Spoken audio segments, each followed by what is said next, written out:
오늘은 어디를 하냐면 여러분 우리 저번에 선생님이 한용운을 하다 말았어. 그래서 여러분 13쪽을 한번 봐야 돼. 13쪽을 보자.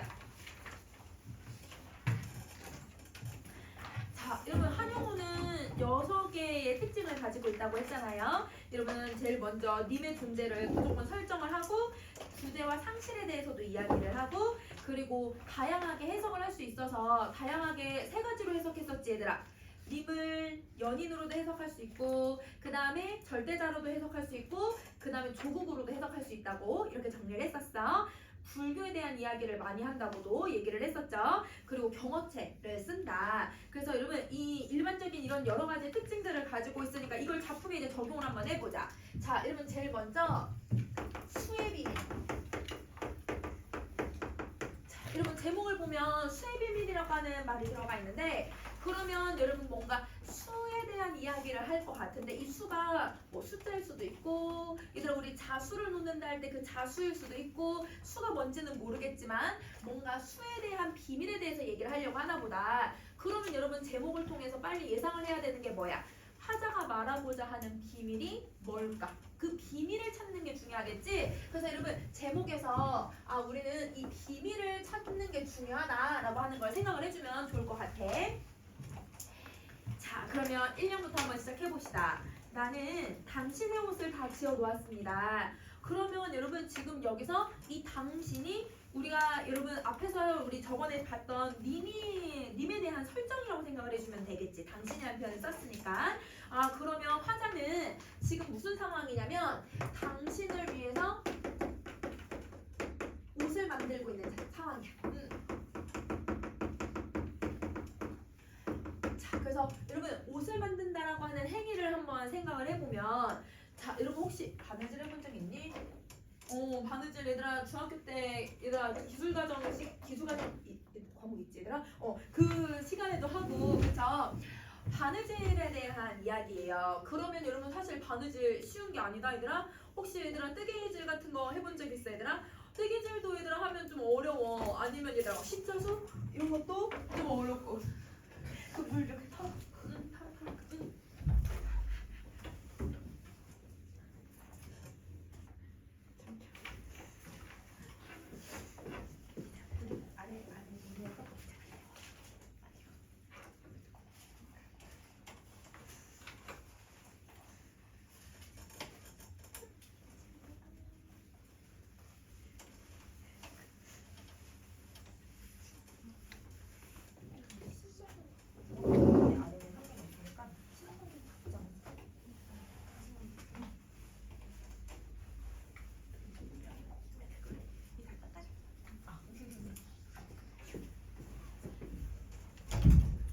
뜨개질 하고 옷을 만드는 게 그렇게 쉬운 일이 아니야.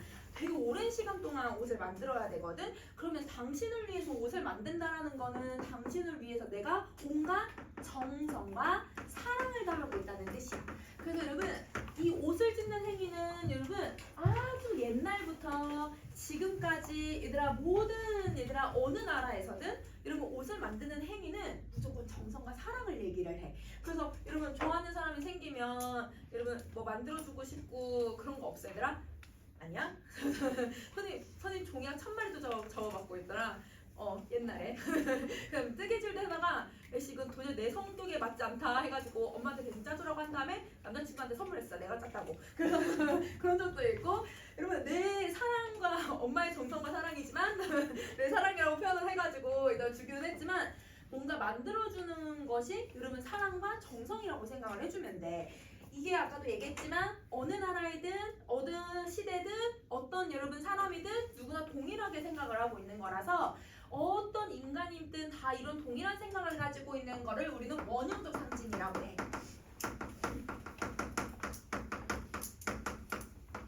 자, 다시 원형적 상징이라고 하는 거는 여러분 인류가 보편적으로 느끼는 상징이라고 생각을 해주시면 돼요. 그래서 요거의 개념은 인류 보편의 상징.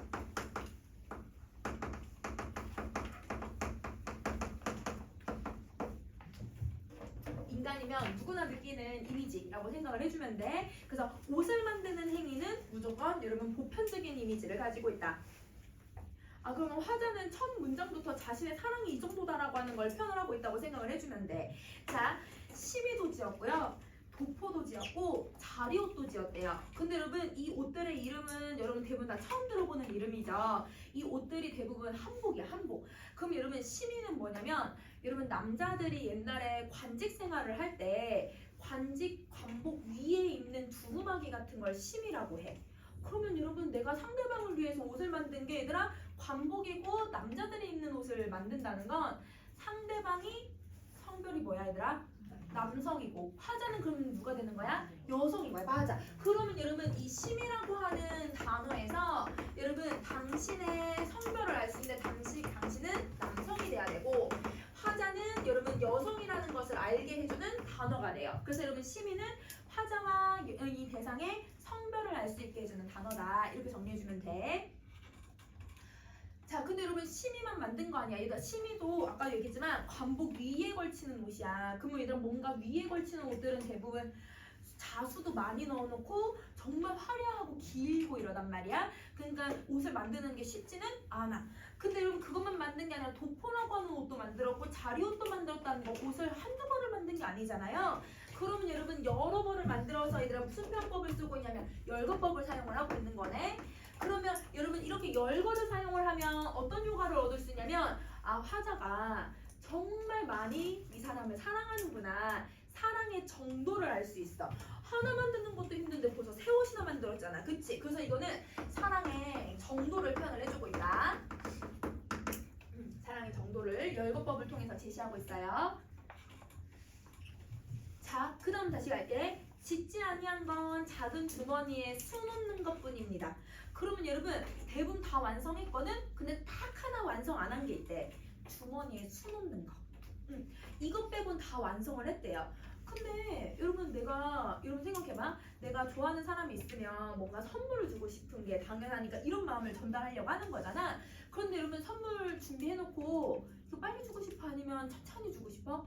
빨리 주고 싶지. 뭔가 빨리 줘서 이 사람이 좋아하는 모습을 빨리 보고 싶잖아. 근데 이 사람은 자기가 선물한 걸 그때그때 바로 님에게 선물을 안 하고 계속 만들기만 해.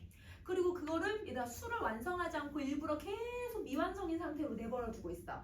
나 같으면 빨리 줄 것 같거든? 누구나 선물을 빨리 주고 싶은데 얘들아 그걸 안 주는 건 님이 내 옆에 있다는 걸까요? 없다는 걸까요? 없어서 못 주는 거야. 그럼 여기서 얘들아 우리는 뭘 할 수 있냐면 화자의 상황을 알 수가 있는데 아 옷을 이렇게 여러 번을 만들었음에도 불구하고 그때 주지 않는 이유는 이 일의 부재에 대해서 이야기를 하고 있구나 이렇게 생각을 해주면 되는 거야.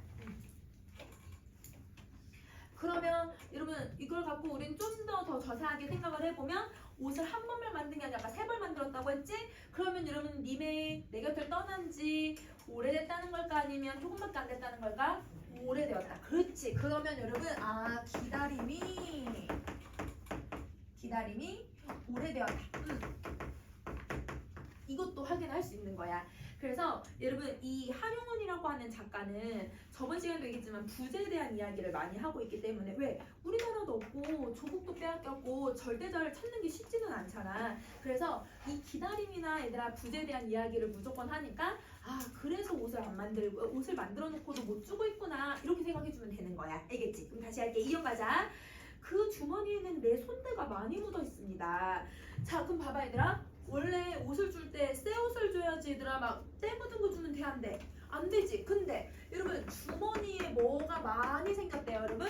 손때가 많이 생겼대요. 그러면 왜 손때가 많이 생겼을까? 여러분 손때가 많이 생기는 이유가 뭐야? 많이 만져서. 그렇지. 계속 만지면 얘들아 이렇게 돼. 핸드폰 뒤에 노랗게 된 사람 난 노랗게 됐는데 계속 만지니까 핸드폰 뒤에 케이스가 다 노란색으로 변했어. 그러면 여러분 저건 손때거든? 오래 만졌다? 왜 오래 만지는지 한번 봐봐. 짓다가 놓아두고 짓다가 놓아두고 한 까닭입니다. 그럼 여러분 뭔가 지으려다가 말고 주머니를 완성을 계속 지연을 시키고 있는 거네. 그러면 그 주머니 완성의 지연을 반복을 통해서 제시를 하고 있는 거야. 그럼 여기서는 얘들아 우리 지금 반복법을 사용을 하고 있는 건데 반복법을 사용해서 얻을 수 있는 효과는 뭐냐면 아 이 사람이 손때를 많이 묻힌 이유가 나와 있는 거야. 그러면 여러분 이 반복은 손때의 이유고요. 자, 여러분 손때가 많이 묻어 있는 이유는 지을까 말까, 지을까 말까, 지으려다가 놓고, 지으려다가 놓고, 지을까 말까, 지을까 말까 뭐 하고 있기 때문인 거야? 고민하고 있는 거야. 맞아. 그래서 여러분 하자는 내가 고민하고 있는 것을 여러분 놓고, 짓고, 짓다가 놓고 반복법을 통해서 표현을 하고 있는 거야. 그럼 왜 옷을 안 완성을 할까? 왜 고민할까? 한번 봐볼게. 다른 사람들은 내 바느질 솜씨가 없는 줄 알지만 그런 비밀은 나밖에 아는 사람이 없습니다. 그럼 여러분 술을 완성하지 않는 이유 나오고 있는 거네. 그러면 여러분 여기서 수의 비밀이라고 하는 건 내가 술을 완성하지 않는 비밀, 이걸 얘기하려고 하는 거죠. 그러면 이제 비밀 한번 찾아볼게요. 나는 마음이 아프고 쓰릴 때, 자 그럼 여러분 내가 마음이 아프고 쓰릴 때, 근데 얘들아 언제 마음이 아프고 쓰릴까? 너 생각해봐. 님이 그리울 때, 보고 싶을 때, 맞아 얘들아. 님에 대한 그 이별에 대해서 님을 얘들아 너무 그리워할 때, 생각이 날 때, 그럼 여러분 이게 임에 대한 그리움. 그러면 이 임에 대한 그리움이, 임의 부재를 내가 느낄 때 주머니에 술을 놓으려면 나의 마음은 수놓는 금실을 따라서 바늘구멍으로 들어가 주머니 속에서 맑은 노래가 나와서 내 마음이 됩니다. 그러면 여러분 내 마음이 어떻게 된다고 얘들아? 금실을 따라 들어간대. 근데 여러분 금실이 정말 내 마음처럼 이렇게 생겼어 얘들아? 그거는 아니잖아. 그리고 여러분 또 그 금실이 여러분 바늘구멍으로 들어가는데 금실은 내 마음이야. 내 마음이 바늘구멍으로 들어가가지고 그 주머니에서 맑은 노래가 나온다는 거야. 자 그럼 이렇게 한번 생각해보자. 혹시 아기 때 애착인형 혹시 있었어요? 얘들아 애착인형 아니면 애착 뭐 얘들아 보자기, 아기들이 그 애착하는 것들이 있어. 선생님도 여러분 애착 곰돌이 인형 하나 있었거든. 진짜 내가 좋아하는 곰돌이였는데 누구한테 받은 건지 모르겠어. 내 어렸을 때 기억에는 항상 걔랑 나랑 같이 있어. 근데 내가 7살 땐가? 7살 땐가 얘들아 이제 유치원을 갔다 왔는데 얘가 없는 거야 집에. 너무 충격을 받아가지고 엄마 얘 어디 있냐. 내가 얘들아 거의 1살 때부터 7살까지 계속 물고 이거 계속 잡고 다녔으니까 얼마나 너덜너덜해졌겠어. 그치? 그러니까 엄마가 이걸 불태운 거야. 내가 학교 간 사이에, 어린이집 그 유치원을 간 사이에 불태워가지고. 내가 옛날에는 그 우리 집은 약간 촌이어가지고 불태우는 곳이 있어. 거기를 갔는데 얘들아 눈알만 남아있는 거야. 그 7살이 얼마나 충격을 받았겠어. 눈알만 이렇게 남아있어가지고 거기서 얘들아 펑펑 울었던 게 아직도 기억이 나거든. 항상 내 옆에 있던 거, 잠잘 때도 내 옆에 있고, 내가 얘들아 막 짜증나고 뭐 기분 좋든 항상 내 옆에 있었던 거. 걔를 얘들아 애착인형을 애기들이 들고 다니는 이유는 마음에 뭘 위한 거야 얘들아? 애기들이 평온을 위해서 이걸 들고 다니는 거거든. 그러면 여러분 이 사람도 님이 내 옆에 없잖아. 님이 너무 보고 싶잖아. 근데 님이 보고 싶은데 그렇다고 얘들아 영상통화를 할 수 있는 것도 아니고 사진을 볼 수 있는 것도 아니잖아. 그러니까 이 주머니를 얘들아 만지작 거리면 누가 생각이 나는 거야? 님이 생각이 나는 거야. 님이 생각이 나면 님에 대한 그 그리움의 마음이 뭐가 되는 거야? 평온해지는 거야. 그러면 여러분 지금 주머니를 지으려고 딱 잡고 있으면 누가 생각나? 님이 생각나지. 님이 생각이 나니까 님의 마음이 어떻게 돼? 얘들아 완화가 되는 거야. 마음이 그래도 조금 그리움이 해소가 되니까. 그러면 여러분 지으려다가 마음이 해소가 되니까 잠시 내버려두고, 또 마음이 쓰릴 때 또 지으려다가 마음이 해소되면 또 내버려두고, 그래서 주머니를 완성을 못하는 거야. 이 주머니는 내 마음을 완화시켜주는 거야. 그래서 여러분 무슨 노래가 나온다고 했어 얘들아? 맑은 노래가 나온다고 했지. 그러면 여러분 이 맑은 노래는 내 마음이 정화가 되고 있다는 것을 보여주는 거예요. 그러면 여러분 내 마음, 얘들아 맑은 노래가, 얘들아 지금 노래라는 건 청각적인 이미지거든? 그런데 여러분 내 마음은 눈에 안 보이는 건데 이걸 청각적으로 표현을 했고, 내 마음 눈에 안 보이는데 금실을 따라서 바늘구멍으로 들어가가지고 막 금실이 혼자 움직여. 금실은 눈에 보이는 애인데 얘는 얘들아 내가 눈에 안 보이는 내 마음을 눈에 보이게끔 지금 표현을 하고 있잖아. 혹은 들리게끔 표현을 하고 있잖아. 여러분 이걸 무슨 표현법이라고 해요? 추상적 관념의 구체화. 그렇지.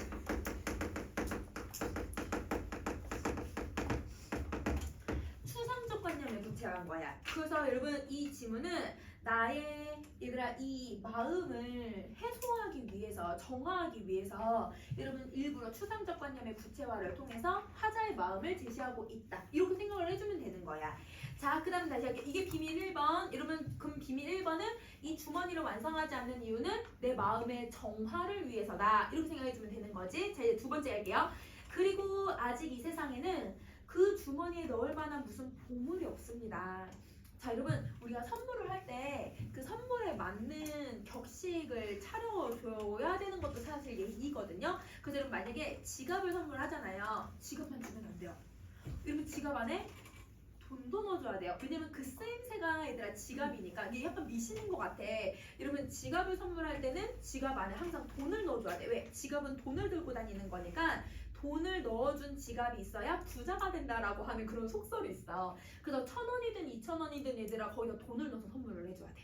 그럼 봐봐 이 사람도 이 님을 위해서 이렇게 정성스럽게 옷을 만들었지만 그 주머니에 이 사람에게 어울릴 만한 또 다른 선물을 내가 아직 마련하지 못했다고 생각을 하는 거야. 그럼 봐봐 여러분 여기서 보물의 의미를 그러면 여러 개로 한번 해석을 해보자. 이거는 님에게 어울릴 만한 얘들아 선물을 주는 거잖아요. 근데 자 이건 님에게 어울리는 선물이야. 님에게 그러면 님에게 어울리는 선물을 주려고 하는 건데 이때 여러분 임은 단순히 임이라고 봐도 되지만 우리 어떻게 해석해도 된다고 했어?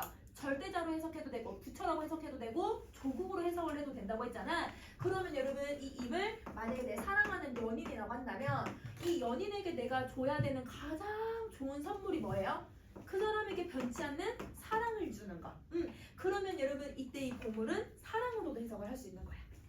자, 그 다음에 여러분 아까 절대자도 한번 생각을 해보자. 여러분 이 절대자에게 가장 어울리는 선물은 뭐냐면 내가 이 사람을 위해서 얘들아 구도의 자세를 갖는 거. 선생님 우리 저번 시간에 구도라고 하는 개념 배웠었지 얘들아. 그래서 여러분 기도하고 구원을 바라고 이 사람을 위해서 진리를 깨우치는 거. 그래서 여러분 이거는 진리나 구도라고 생각을 해주면 돼.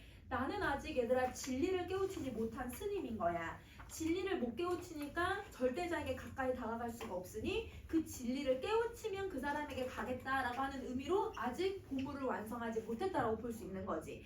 자, 그 다음에 그럼 이제 조국에게 여러분 조국에게 줄 수 있는 가장 큰 선물은 뭔 거예요? 광복이에요. 오, 그렇지. 그래서 여러분 독립과 광복을 아직 나라에서 얘들아 이걸 실현을 하지 못했기 때문에 내가 임에게 줄 수 있는 선물을 마련하지 못했다. 이렇게 설명을 하고 있을 수 있는 거야. 그 해석을 여러 가지 할 수 있는 거네. 자, 그러면 여러분 다시 또 가볼게. 그러면 이유 두 가지 나왔죠. 임에 어울리는 가치가 없다라고 하는 거와 그 다음 두 번째는 임에 대한 내 마음을 정화하기 위해서 아직은 술을 완성하지 않았다. 자, 이제 마지막. 이 작은 주머니는 짓기 싫어서 짓지 못하는 게 아니라 짓고 싶어서 다 짓지 않는 것입니다. 뭔 말이야? 자, 얘들아 짓고 싶으면 지어야 되는데 그게 당연한 거잖아. 근데 짓고 싶은데 짓지 않는 이유는 뭐래? 짓고 싶으면 지으면 되는데 짓고 싶은데 얘들아 짓지 않는 거래. 말이 안 되잖아요. 말이 안 되면 무슨 편법이 들어가야 돼요? 역설. 그치 여러분 이거 역설이에요 역설. 그래서 여러분 모순이 들어가고 있는 거야. 우리 저번에 얘들아 한용우는 역설의 대가라고 얘기를 했었지. 역설법이 맨 마지막 줄에 나오고 있는 거네. 그러면 여러분 이 작품은 지금 여러분 원형적 상징이라고 하는 표현이랑 그 다음에 여러분 추상적 관념의 구체화랑 이 역설이 너무너무 중요한 작품이다. 이렇게 생각해 주시면 돼요. 자, 그러면 다시 한번 맨 마지막 거를 이제 해석을 하는 거는 다시 한번 정리 한번 해보자. 이 왜 완성을 안 하려고 할까? 여러분 항상 역설에는 그 속에 뭘 찾아야 되냐면 진리를 찾아야 되잖아요. 이 진리를 우리 13쪽 맨 마지막 한눈에 정리하기 있죠? 그 한눈에 정리하기에다 한번 정리해 볼게요. 자, 여러분 지금 옷이 있어요. 근데 이 옷을 다 만들어 놨는데 이 주머니에 지금 수를 남지도 안 났어? 수 안 났지? 여러분 대부분 옷을 만들 때 팔 따로 만들고 몸통 따로 만들고 그걸 이렇게 조합을 시킬 거야. 주머니도 맨 마지막에 주머니 먼저 다 만들고 주머니에 술을 다 놓은 다음에 주머니를 맨 마지막에 이렇게 붙이거든. 그러면 여러분 아직 옷을 완성을 안 한 거지, 그치? 그러면 옷을 왜 미완성을 한다고 했었냐면 미완성인 상태로 계속 냅둬야 님이 언제 돌아올지는 모르겠지만 님이 돌아오지 않을 때까지 계속 내 마음을 뭐 할 수 있어 얘들아? 정화를 시킬 수 있어. 이 정화가 되지 않으면 님에 대한 어떤 마음이 생길 거냐면 왜 안 와? 이제 나 완전 버렸나? 얘들아 님을 원망하기 시작하고 님이 얘들아 미워지기 시작하면 이 사랑이 뭐 할 수 있어요 여러분? 끝날 수 있어요.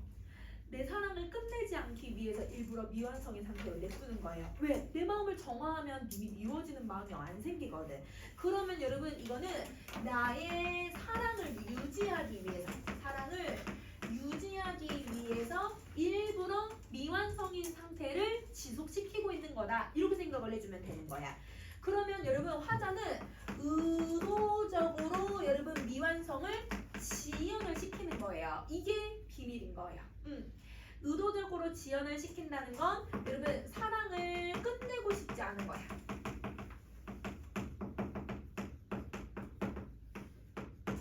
사랑을 끝내고 싶지 않은 거야. 자, 그러면 만약에 얘들아 그러면 이렇게 해서 옷을 완성했다고 한번 생각해보자. 이렇게 주머니에 수도 다 놓고 주머니 완성했어 얘들아. 주머니 완성을 하면 내가 이 임에 대한 그리움이나 내 마음을 정화하고 싶을 때 정화가 돼요 안 돼요?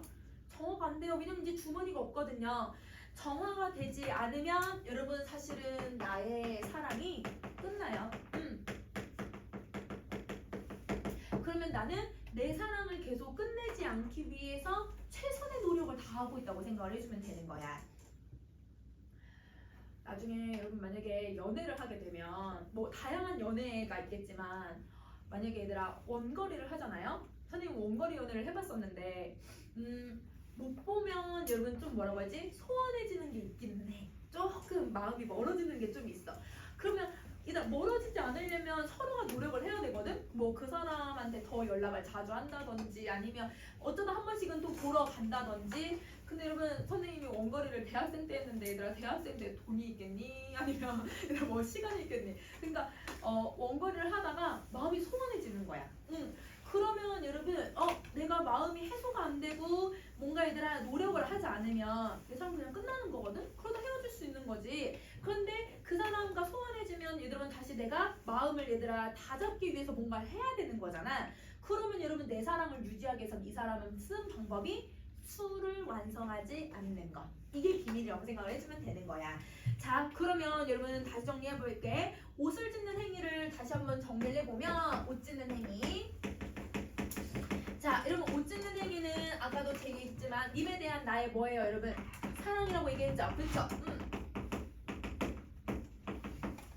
그리고 두 번째, 이 부재에 대한 마음을 뭐 할 수 있다고 했어 얘들아? 정화를 시킬 수 있다고 했잖아. 근데 여러분 선생님 이 마음을 정화시킨다라고 하는 이 말을 위안을 받는다, 마음이 해소가 된다라고 생각을 해주면 되는 거야. 그러면 내가 이렇게 계속 해소를 하고 마음을 정화시킨다는 건 나는 내 사랑을 끝낼 마음이 있어 없어? 끝낼 마음이 없지. 그래서 여러분 끝없는 사랑을 얘들아 구애하는 거예요. 끝없는 사랑과 구도가 왜 나오는지 알겠지 얘들아? 이 절대자에 대한 그 자세, 의지야 의지.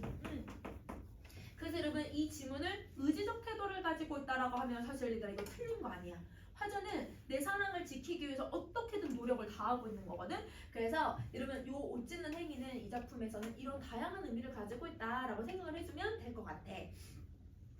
자, 그러면 여러분 이 옷 찢는 건 혹시 이제 2학년 교과서에서 3인곡을 배우는 친구들이 있어요. 1학년 때 배웠던 친구들도 있긴 한데 2학년 때 3인곡을 배우는 친구들이 있는데 그 3인곡에서도 옷 찢는 행위가 나와. 그러면 옷 찢는 행위들이 비슷하게 문제에 낼 수 있겠지. 그래서 여러분 옷 찢는 거는 여러분 이 작품에서만 쓰이는 표현법이 아니라 다른 작품에서도 내 정성을 드러내주는 방식이니까 그거 잘 기억해주면 돼. 자, 그러면 여러분 13조 교를 또 정리 한번 해보자. 자, 여러분 제목은 아까 분석했어. 이제 비밀이 무엇인지를 찾기로 했었잖아요. 자, 이제 화자를 한번 찾아볼게요. 여러분 화자는 여러분 나 있어요 없어요? 나 있어요. 그렇죠? 그러면 작품 어디에 있어야 돼? 안에. 그렇지. 작품 안 화자이고, 근데 여러분 이 화자의 신분도 알 수 있어. 화자의 신분이 뭐야 얘들아? 여자라는 거 알 수 있지. 여성이라는 거 알 수 있었어. 자, 그 다음에 여러분 시간적 배경이 사실 나온 거는 아니에요. 공간적 배경도 나온 게 아니에요. 그래서 여러분 시공간이 꼭 나오지는 않아.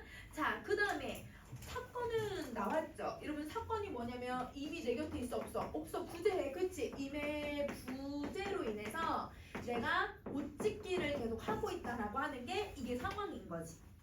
그러면 여러분 내가 왜 얘들아 계속 옷을 계속 미완성인 상태로 냅두냐면 님이 부재하고 있으니까 님이 보고 싶네. 보고 싶으니까 그리운 마음이 생기지. 그리움을 해소하기 위해서 옷을 찢는 거잖아요. 여러분 그리움이 생긴다는 건 나는 이 사람을 이제 이별하고 잊어버린 게 아니라 이 사람을 계속 뭐 하고 있는 거예요? 기다리는 거예요. 맞아요. 내 사랑을 계속 기다리는 거예요. 근데 여러분 이게 마음이 아프고 쓰릴 때가 있다고 했잖아요. 그럼 마음이 어때요? 당연히 슬플 수밖에 없어. 그치? 근데 이 슬픔을 이 사람은 뭐 하려고 얘들아? 이겨내려고 노력해. 극복의지라고 생각해주면 되는 거야. 그래서 그리움과 기다림과 슬픔, 의지 이런 다양한 감정을 우린 찾아낼 수 있다. 그러면 여러분 이 글의 주제는 선생님이 상황하고 얘들아 뭘 찾으라고 하면 이 정서 연결하면 여러분 우리 주제 될 수 있다고 했잖아. 그럼 여러분 이 사람은 임에 대한 여러분 그리움을 얘기하고 싶은 걸까? 슬픔을 얘기하고 싶은 걸까? 얘들아 이겨내려는 의지를 얘기하고 싶은 걸까? 의지야. 맞아. 이 사람은 이 사랑을 이겨내고 싶은 거야. 임에 대한 끝없는 사랑을 표현하고 싶은 거야. 아니면 여러분 사랑에 대한 의지라고 써도 돼. 그래서 임에 대한 사랑의 의지가 끝없는 사랑을 표현하고 있는 거니까 이렇게 정리해 주시면 되고요. 자, 그러면 옆에다가 얘들아 우리 정리를 한번 해보자. 우선은 오늘은 선생님 표현법 2개를 정리를 해보자. 우선 첫 번째 어떤 표현법을 정리해보냐면 역설이라고 하는 애를 한번 정리해볼게요. 여러분 역설이라고 하는 건 기본적으로 여러분 어떤 표현이냐면 앞에 나온 구절과 뒤에 구절이 말이 안 되는 상황이어야 해요. 그래서 여러분 얘는 앞에 나온 구절과 그 다음에 뒤에 나온 뒷구절이 요렇게 연결성이 없는 것을 우리를 이거는 역설이라고 해. 일단 반어는 앞에 나온 구절하고 뒤에 나온 구절이 말이 안 되지 않아. 말이 돼. 반어는 얘들아 말이 성립이 돼. 우리가 살아가면서 있을 수 있는 일이야. 여러분 그 반어에서 대표적인 애가 나는 님이 나를 보고 역겨워서 떠나가실 때 나는 죽어도 아닌 눈물 흘린다라고 얘기했잖아. 여러분 이별할 때 눈물 안 날 수 있어. 여러분 이별했을 때 선생님도 여러 번 이별을 했을 때 얘들아 이별을 해서 항상 운 거는 아니거든. 어떨 때는 울고 어떨 때는 안 우는데 안 울어도 집에 가서 술 마시면서 우는 거지. 어씨 막 숨어서 울긴 하지만 그 순간 안 울 수도 있어. 그 항상 우는 거는 아니잖아. 그러면 여러분 반어라고 하는 거는 얘들아 말이 성립해. 우리가 인생을 살아가면서 한 번씩 경험할 수 있어. 근데 역설은 말이 안 돼. 아까도 얘들아 짓고 싶으면 지워야 되는데 짓고 싶은데 일부러 짓지 않는다는 말이 성립할 수가 없잖아. 말이 성립되지 않기 때문에 얘는 무조건 뭐가 생길 수밖에 없냐면 모순이 생기죠. 그래서 이 모순이 생기는 형태라고 해서 모순형용이라고 하는 말로 시험을 내기도 하세요 선생님들이. 그래서 여러분 이게 모순의 방식이 들어가 있는 거야. 근데 여러분 이 말 안에는 항상 뭘 갖고 있어야 돼? 진리. 그치? 이 말 속에는 진리와 진실을 내포하고 있어요. 그럼 여러분은 이 진실과 진리를 생각을 해봐야 돼요. 항상 얘들아 이 역설은 2가지 말이 다 성립하기 때문에 얘들아 역설법을 쓰는 거거든. 화자도 너무 힘드니까 옷을 빨리 지어서 이 사랑을 끝내고 싶은 마음이 있을 수도 있어. 그렇지만 이 사랑이 너무 크고 이 사람에 대한 그리움이 너무 크다 보니까 결국은 지지 않고 계속 이 사랑을 유지하려고 노력을 하는 거야. 그러니까 그 진리 안에 2가지의 말이 다 들어있다고 생각을 해주면 돼. 우리 계속 역설법 배울 거거든? 그러면 그 역설법에는 2가지 앞문장 뒷문장의 말이 다 들어가 있다고 생각해 주시면 돼요. 자, 그 다음에 이제 2번째는 여러분 우리 누구도 봤냐면 얘들아 우리 지금 이 작품에서 지금 얘들아 우리 뭘 썼냐면 상징이 들어가 있잖아. 상징의 종류를 선생님 정리 한번 해보자. 여러분 우선 상징하고 비유를 좀 비교를 한번 해볼까? 자, 여러분 비유하고 상징이 비슷하지만 좀 다른 점이 있어. 여러분 상징하고 비유의 공통점은요. 원관념과 보조관념으로 설명할 수 있다는 게 공통점이에요. 그래서 여러분 공통점은 원관념과 보조관념으로 구성이 된다는 게 여러분 이 상징과 비유의 비슷한 표현이야. 근데 차이점이 있어. 어떤 차이점이냐면 여러분 우리 비유법 지규나 은유를 한번 생각을 해봐. 여러분 우리 만약에 비유법을 지규법이라고 한다면 사과 같은 내 얼굴. 그럼 여러분 내 얼굴은 이꼴 뭐라고 생각을 하는 거야? 사과. 그렇지. 그러면 원관념하고 보조관념이 1대1 같다라고 생각해. 맞아. 1대1로 설명을 할 수 있어. 얘는 1대1로 만나요. 무조건. 은유법도 마찬가지야. 내 마음은 호수요라고 하면 내 마음 이꼴 호수인 거야. 하나로만 설명할 수 있는 거야. 그런데 여러분 상징은요. 여러분 원관념이 너무 많아요. 여러분 원관념은 다양하게 해석을 할 수 있고 보조관념은 하나로만 설명하는 걸 상징이라고 해. 이렇게 한번 봐봐 얘들아. 우리 예를 들어서 자, 여러분 이런 구절이 있어. 신석정의 얘들아 이 들길에 서서라고 하는 작품이 있는데 거기에서 뭐라고 되냐면 산이 푸른 하늘을 머리에 이고 살듯이 여러분 내 마음 속에 흰구름이 있다라고 얘기를 해요. 다시 산이 얘들아 푸른 하늘을 머리에 이고 살듯이 내 마음속에도 흰구름이 있다라고 얘기를 해요. 그러면 이게 무슨 의미인지를 생각을 해볼 건데 자 여러분 산이 하늘을 얘들아 머리에 이고 있다는 거 항상 위로 우러러 보고 있다는 뜻이야. 그럼 여러분 우러르다라고 하는 표현을 생각을 해보면 우러러 본다는 게 무슨 의미인 거야 얘들아? 우러르다? 내가 존경하고 그렇지 내가 추구하고 내가 바라는 걸 우러르다라고 표현을 해. 그러면 여러분이 존경하고 여러분이 추구하는 게 다 같을까요? 다를까요? 다 달라요. 다 달라요. 그러면 여러분 내 마음속에 이 흰구름이 있다라는 건 내가 추구하는 것이거든. 어떤 사람은 사랑을 추구하면서 살아갈 수도 있고 꿈을 추구하면서 살아가는 사람도 있을 것이고 어떤 사람은 여러분 나의 명예가 중요하다고 생각하는 사람도 있을 수 있고 돈이 중요하다고 생각하는 사람도 있을 수 있어 얘들아. 아니면 여러분 내가 내 얘들아 어떤 여러분 이 되게 중요한 여러분 어떤 신념 이런 것들이 중요하다고 생각하는 사람이 있겠지. 사람들마다 추구하는 게 다 같아야 달라요? 다 달라요. 이 흰구름이라고 하는 보조관념 하나가 여러 개로 해석이 가능하죠. 이게 상징이에요. 여러분 이게 상징이야. 그래서 상징은 여러 개로 해석할 수 있는 것을 얘기를 하는 거야. 그래서 여러분 아까 옷을 짓는 행위도 내 사랑과 정성, 여러분 사랑이라고 표현하지 않고 사랑과 정성이라고 해서 지금 두 가지로 선생님 설명을 했거든.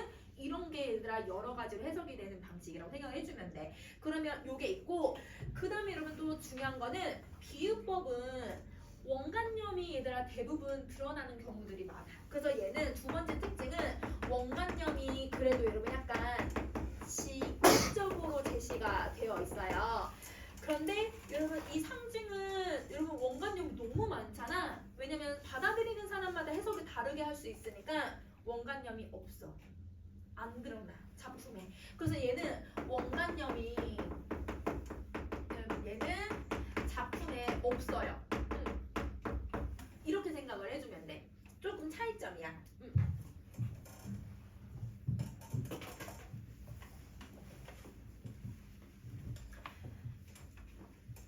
여러분 수능에서는 여러분 저 비유라고 하는 표현법은 명확하게 찾을 수 있잖아. 왜냐면 직접적으로 들어가 있잖아. 은유법은 얘들아 숨겨져 있기는 해도 원관념 찾을 수 있단 말이야. 그러면 여러분 수능에서는 비유적이라고 하는 표현은 비유라는 말을 그대로 써요. 근데 상징이라고 하는 말은 상징이라는 표현을 잘 쓰지는 않고 어떤 표현 쓰냐면 형상화, 눈에 드러나게 표현한다. 형상화 혹은 여러분 눈에 보이게 구체화를 시킨다. 이런 식으로 많이 표현을 하거든.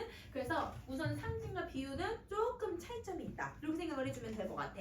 그러면 여러분 상징은 여러분 종류가 아까 원형적 상징이 있었잖아. 종류가 크게 세 가지가 있어. 자, 그럼 보자. 여러분 원형적 상징이라고 하는 게 아까 얘들아 인간이면 누구나 느끼는 시대를 초월했고 공간을 초월하는 상징이라고 했잖아요. 그럼 얘는 완전 보편적인 상징이고 그 다음에 여러분 관습적 상징이라고 하는 애가 있어. 이 관습적 상징 문화권에서만 나타나는 이미지야.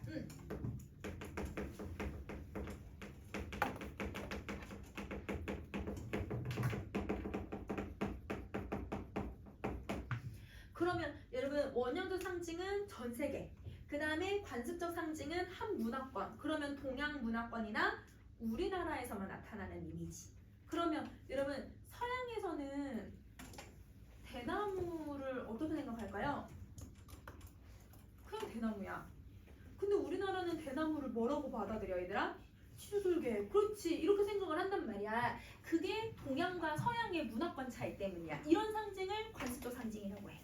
그럼 여러분 관습적 상징의 대표적인 예시는 사문자 같은 건 여기 들어가겠다. 대나무, 소나무, 혹은 여러분 그 매화, 국화, 난초 이런 애들 있잖아. 이런 애들은 무조건 관습적 상징이 되는 거지. 왜? 동양에서만 있는 거니까. 그 다음에 얘들아 이거는 다른 나라에서는 대부분 얘들아 무궁화 별로 안 좋아해. 왜냐면 얘들아 그 진딧물이 많이 생겨서 벌레가 많이 끼니까 사실 사람들이 별로 좋아하지 않거든. 근데 우리나라는 무궁화는 조금 남다르죠. 왜요? 우리나라 국화잖아요. 우리나라를 상징하고 있는 거잖아요. 그래서 여러분 만약에 문학작품에서 무궁화가 나오면 이건 무조건 우리나라를 상징하게 되는 거야. 이게 관습적 상징이 되는 거지. 자, 여러분 우리 민족을 무슨 민족이라고 해요? 얘들아 자 백이민족이 백이민족.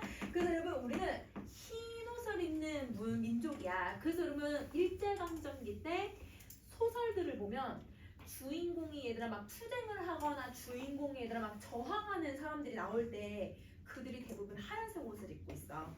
그 하얀색 옷이 우리 민족을 상징하게 되는 거거든. 근데 여러분 그 만약에 그 흰 옷이 막 붉은 피에 물들었다 이러면 우리 민족이 좌절하는 모습을 상징하게 되는 거고, 그 흰 옷이 더 새하얗게 보인다 라고 하면 우리 민족의 그 지조와 절개를 더 높여서 표현을 하는 그런 표현이 될 수 있는 거야. 이런 걸 관습적 상징이라고 해. 자, 그 다음에 개인적 상징이라고 하는 것도 있어요. 이거는 작가가 만들어낸 상징이에요.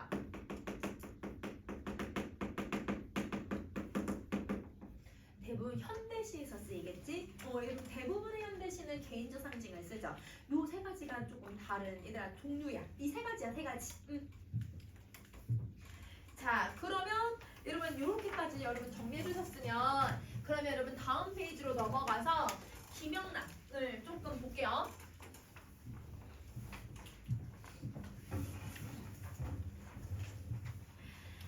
자, 여러분 김영란이라고 하는 작가는 혹시 여러분 저번 시간에 어떤 여러분 그 파에 들어갔었던 사람이었는지 기억나 얘들아? 순수시야. 맞아 얘들아, 시문학파야. 맞아. 여러분 순수시를 썼고 시문학파의 대표적인 정재용이랑 대표적인 사람이라고 했잖아. 자, 여러분 그러면 김영란을 좀 조사를 정리 한번 해볼게요. 자, 여러분 김영란 보세요. 김영란. 여러분 15쪽에 김영란 보세요. 원래 이 사람의 이름은 김문식이에요. 그러니까 김영란은 호죠. 영란은 호야, 호. 자, 이 사람 완전 부잣집 아들이야. 그러니까 전라도의 대지주의 아들이야. 자, 땅이 그 일대가 여러분 그 김영란 생가가 아직 있어요. 그래서 여러분 만약에 전라도로 가시면 그 김영란 생가가 있으니까 한번 놀러 가보셔도 돼요. 되게 주변에 풍경이 되게 예쁘게 되어 있거든요. 바로 옆에 시문학파 박물관이 또 있어. 김영란의 얘들아 생가에 가잖아요. 2층 집이야 얘들아. 그 당시에 2층 집이야. 얘들아 그 다락방이 있는데 그 다락방에서 여러분 공부하고 시 쓰고 했다고 하더라고요. 진짜 집이 어마어마하게 넓고요. 되게 그러니까 완전 얘들아 막 으리으리한 건 아니야. 근데 여러분 되게 관리도 되게 잘 돼 있고 아기자기하고. 그런데 2층 집에다가 근데 내가 거기 갔는데 어떤 아줌마가 계속 얘들아 무슨 이 땅 면적 이런 거 있잖아요. 땅 무슨 이런 걸 보면서 그거 막 이렇게 막 조사하는 거예요. 근데 나는 너무 예쁘니까 막 사진 찍고 막 이러고 있었는데 그 아줌마가 나한테 막 말을 거는 거야. 왜냐면 거기 여름에 갔어가지고 사람이 별로 없으니까 나한테 말하면서 자랑하고 싶었던 거야. 그 아줌마가 나한테 뭘 자랑하고 싶냐면 이 아줌마가 이 땅의 주인이래요. 김영란이 원래는 살다가 김영란이 나중에 땅을 이제 다 팔았는데 그 팔면서 이 땅이 자기네 땅이 됐다는 거야. 그래서 자기 아버지가 돌아가시니까 그 아버지가 돌아가셔서 이걸 땅을 이제 가족들끼리 나눠야 되는데 막 미국 가 있는 사람이 있고 어디 있는 사람들이 있으니까 그걸 어떻게 나눌 건지를 막 이제 보여주는데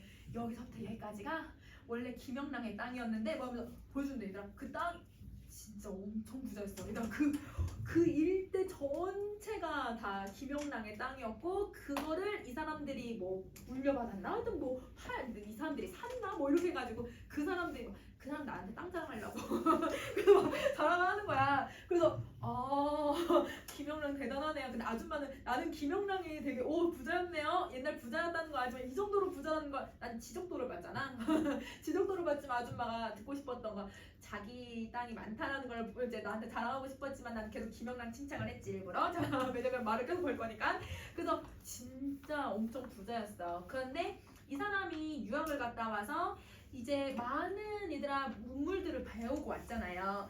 많은 문물을 배우면서 그러면 우리가 아름다운 우리의 시를 쓰는 게 되게 중요하구나. 우리만의 독자적인 우리의 시를 써야겠다. 이런 생각을 했었던 것 같아. 그래서 여러분 이 사람은 기본적으로 여러분 시문학파의 경향이 아름다운 시를 쓰는 경향이라고 했었잖아. 그래서 그 시문학파를 쓰기도 했지만 여러분 의외로 이 사람은 독립운동가예요. 3.1운동 때 독립운동 하다가 6개월 동안 옥살이를 했어요. 그러니까 여러분 잘 보시면 시문학파에서는 여러분 1930년대에 시대를 반영했어? 시대를 반영하지 않았어? 반영하지 않았어. 30년대는 시를 반영해버리는 순간 시를 쓸 수가 없으니까 시에서 절대 현실을 반영해서는 안 됐어요. 그런데 김영랑은 원래가 독립운동의 성격을 가지고 있는 사람이에요. 독립운동을 했었기 때문에 그래서 여러분 독립운동에 대한 시가 있어. 그래서 여러분 이 사람을 함부로 깔 수가 없어. 그럼 다시 정리해줄게. 자, 여러분 시문학파이기 때문에 아름다운 우리말을 쓰는 게 이 사람의 특징이에요. 자, 우리말의 특징을 잘 살리고 있고요. 자, 그리고 아주 섬세한 여러분 시적 표현을 쓰는데요. 어떤 게 얘들아 섬세하다라고 표현을 하냐면 시어를 이 사람이 계속 만들어내요. 그 여러분 시어를 새롭게 만들어내는 걸 시어의 조탁이라고 표현을 하거든요. 자, 여러분 이 조탁이라고 하는 단어는 잘 기억해주세요. 이제 문학 시간에 2학년 때는 배우는 개념이에요. 자, 여러분 이 조탁이라고 하는 게 어떤 거냐면 의도적으로 시어를 새롭게 만들기도 하고 이 사람이 얘가 그냥 단어를 창조해버리는 거야. 그러면 여러분 의도적으로 시어를 만드는 거니까 조어라고 해 얘들아. 언어를 만들어내기도 하고요. 여러분 대표적인 시어의 조탁이 뭐냐면 여러분 아는 거야. 시적 허용. 여러분 시적 허용을 많이 쓰는 거야. 그래서 여러분 시적 허용만 잘 기억해도 돼. 그러면 이런 시적 허용 같은 조탁을 하기도 하고요. 다른 작가들만 갖고 있지 않은 이 작가만의 특징이 뭐냐면 울림소리를 많이 쓰는 게 이 작가의 특징이에요. 여러분 근데 우리 음운은 1학년 때 다 배웠었잖아요. 음운 배우면서 울림소리가 누구누구 있었는지 혹시 기억나 얘들아? 리은, 리을, 미음, 이음. 일부러 이 음들을 많이 쓰는 거야. 이 음을 많이 쓰면 어떤 효과를 얻을 수 있냐면 경쾌해. 왜냐면 울리는 소리들은 쉽게 말합니다. 콧소리를 내는 거거든. 콧소리. 그래서 여러분 대부분 애교를 피울 때 얘들아 그냥 무뚝뚝하게 얘기하지 않고 어떻게 얘기를 해? 막 이러면서 얘들아 콧소리 낸단 말이야. 그러면 여러분 이 콧소리를 많이 내고 울림소리를 사용을 했을 때 경쾌한 느낌을 만들어내고요. 그리고 이걸 통해서 여러분 부드러운 느낌을 만들죠. 여러분 예를 들어서 칼날, 축복. 여러분 축복도 좋은 말이긴 하지만 거센 소리가 들어가 있으면 좀 거칠게 느껴지는 말들이거든. 그런데 이 울림소리는 부드러운 어감이야. 그래서 여러분 부드러운 여러분 이 말, 어조 이런 거를 형성할 수 있다라고 하는 특징을 가지고 있어. 이게 얘들아 김영랑의 특징이야. 김영랑은 여러분 일부러 울림소리를 의도적으로 많이 써요. 시어의 조탁은 여러분 다른 시문학파도 많이 써요. 그렇지만 그 중에서도 요걸 많이 쓴다.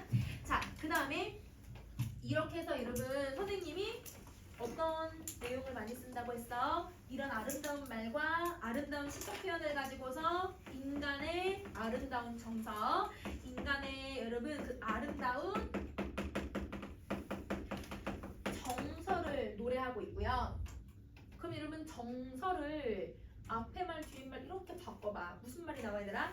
서정. 그렇지. 서정성을 만드는 거야. 그 정서를 많이 드러내는 걸 서정성이라고 표현해. 자, 근데 독립운동도 했다고 했잖아. 그래서 여러분 이분은 여러분 되게 저항적인 자세도 되게 많이 가지고 있는 작가예요.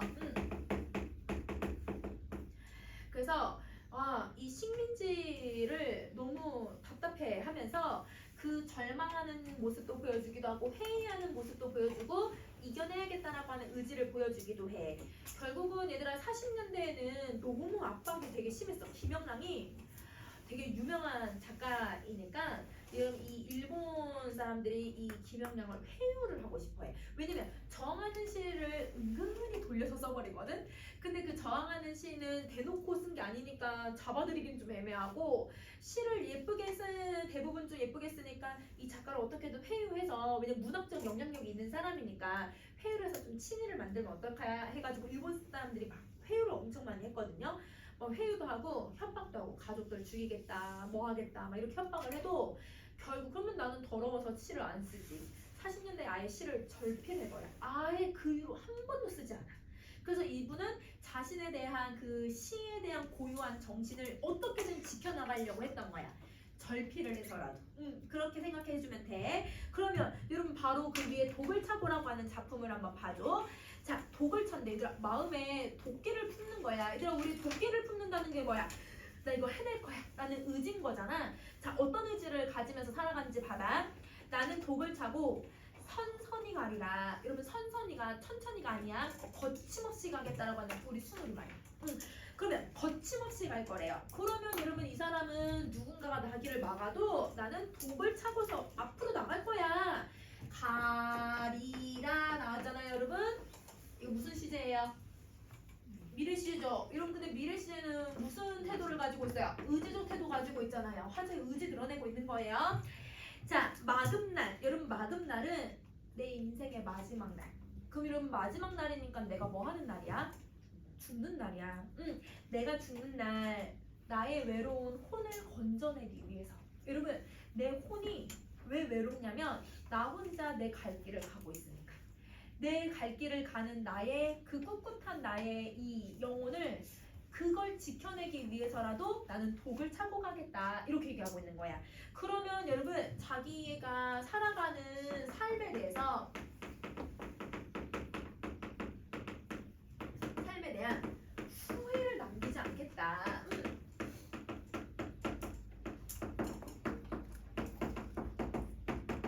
다짐이신 거예요. 그래서 내가 절대 후회하지 않으면서 살아가겠다라고 하는 화자의 의지를 잘 보여주는 작품이다.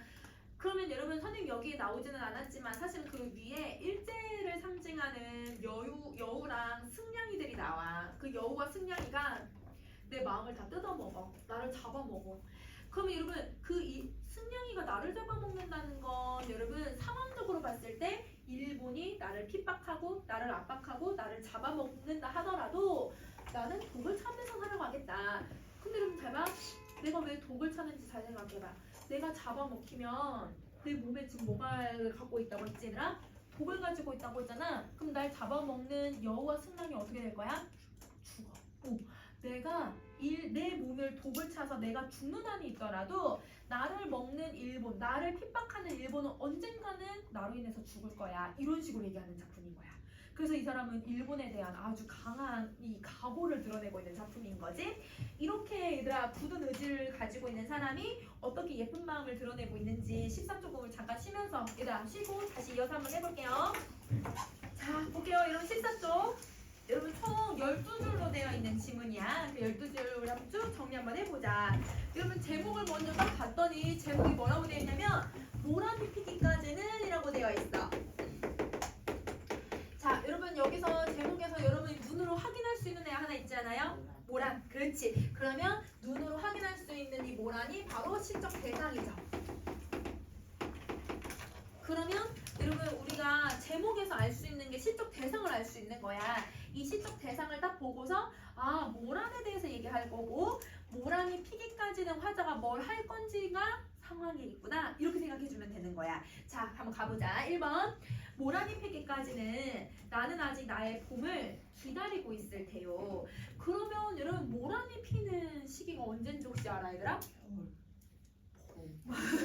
봄이하고. 그래서 여러분 얘가 봄에 피니까 모란이 피기까지 나는 기다리겠다고 했는데 나의 봄을 기다리겠다고 했거든. 그러면 여러분 이 나의 봄이라고 하는 애는 진짜 봄을 얘기하는 게 아니라 봄에 피는 누굴 기다리고 있는 거야?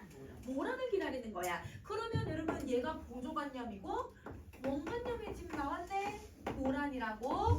그러면 여러분 모란이 화자가 나의 봄이라고 표현을 했구나. 그러면 여기서 얘들아 우리 무슨 표현법이 여기 들어가야 되는 거야? 원관념이 잘 안 들어갔잖아. 은유. 그렇지. 여기서는 은유법을 쓰고 있다. 이렇게 생각해 주시면 돼요. 나는 나의 봄을 기다리고 있을 테요. 그 다음 다시 가보자. 모란이 뚝뚝 떨어져 버린 날. 여러분 모란이 뚝뚝 떨어질 때는 언제를 얘기하냐면 모란이 얘들아 한 2월 말부터 거의 한 4월 달까지는 피어 있거든. 약간 어떤 거라고 생각하면 되냐면 얘들아 얘가 모란이 목련이랑 비슷하게 생겼어. 목련이 언제 피냐면 벚꽃 필 때.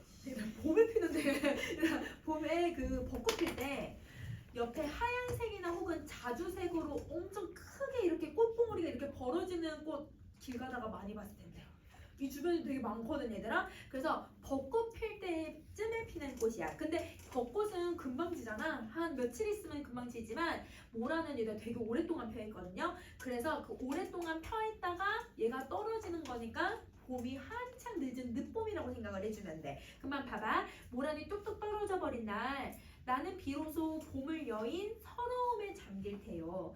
여러분 봄이 누군지 이해되지? 봄이 모란이 얘들아. 모란을 잃은 서러움에 잠길 거래요. 그러면 여러분 화자는 지금 여러분 무슨 감정을 느끼고 있냐면 여기서 얘들아 봄을 잃은 슬픔이라는 건 여러분 지금 모란을 잃은 상실감이지. 상실감. 그 상실감을 슬픔으로 표현을 하고 있다. 이렇게 생각을 해주면 돼.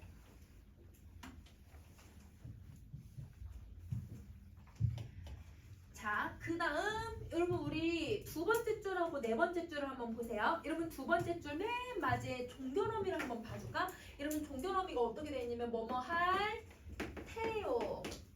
그 다음에 여러분 또 네 번째를 보면 여러분 잠길 할 때 리을 테요 이렇게 들어가 있잖아요. 그러면 여러분 얘가 종결어미를 일부러 반복을 해버리고 있는 거네요. 그러면 지금 여기서는 종결어미 반복을 사용을 하고 있다. 종결어미가 반복되는 것도 이렇게 잘 찾을 수 있어야 돼.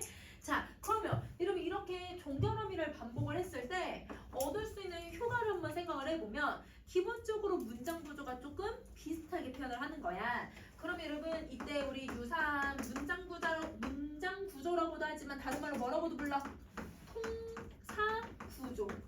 그래서 여러분 유사한 통사 구조가 반복된다 이렇게 정리해도 되고, 그 다음에 여러분 두 번째는 뭐뭐 할 테요라고 하는 이 말이 여러분 사실은 높임 표현일까요? 낮춤 말일까요? 뭐뭐 할 테요 요부 들어가잖아. 요 높임 표현이야. 그럼 여러분 이 높임 표현을 쓰니까 얘들아 무슨 게 만들어지냐면 경어체를 만들어내고 있는 거야. 경어체.